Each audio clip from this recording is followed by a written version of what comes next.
আল্লাহ তাআলা ফেরেশতাদেরকে বলবেন, আমার প্রত্যেকটা বান্দাকে একজন একজন করে আমার সামনে এনে দাঁড় করাও, আমার বান্দার পুরা হায়াতের হিসাব আমি আল্লাহ আজকে নিজেই জিজ্ঞেস করব।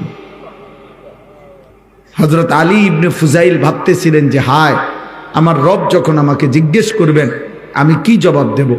এই কথা ভাবতে ভাবতে ওই রাতেই তিনি বেহুশ হয়ে ইন্তেকাল করছেন। এক আয়াতের ভাবনা ওনারে কবরে নিয়ে গেছে, কবরে নিয়ে গেছে। হযরত উসাইদ ইবনে হুজাইর রাদিয়াল্লাহু তাআলা আনহু একজন সাহাবীর নাম। তিনি একদিন রাত্রিবেলা ওনার ঘরে তাহাজ্জুদের নামাজের জন্য আল্লাহর কোরআন তেলাওয়াত করতেছিলেন, সূরা বাকারা। হঠাৎ উনি দেখলেন যে ওনার ঘরে ঘোড়া বাঁধা ছিল, ঘোড়াটা ছুটাছুটি করতেছে। তখন তিনি নামাজ ছেড়ে দিয়েছেন,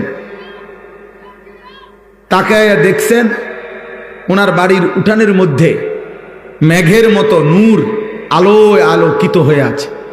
গভীর রাত, সকালবেলা নবীজিকে যখন শুনাইলেন, আল্লাহ নবী সাল্লাল্লাহু আলাইহি সাল্লাম বলেন যে লাউ কারাআতাল কোরআন, তুমি যদি সেই ভোর পর্যন্ত আল্লাহর কোরআন পড়তা, তো এরা আল্লাহর ফেরেশতা ছিল যারা কোরআন শুনতে আসছে, তাহলে এই সব বাকি মানুষরাও তোমার তেলাওয়াতের সাথে ফেরেশতারা যে আসছে শুনতেছে এটা দেখতে পাইত।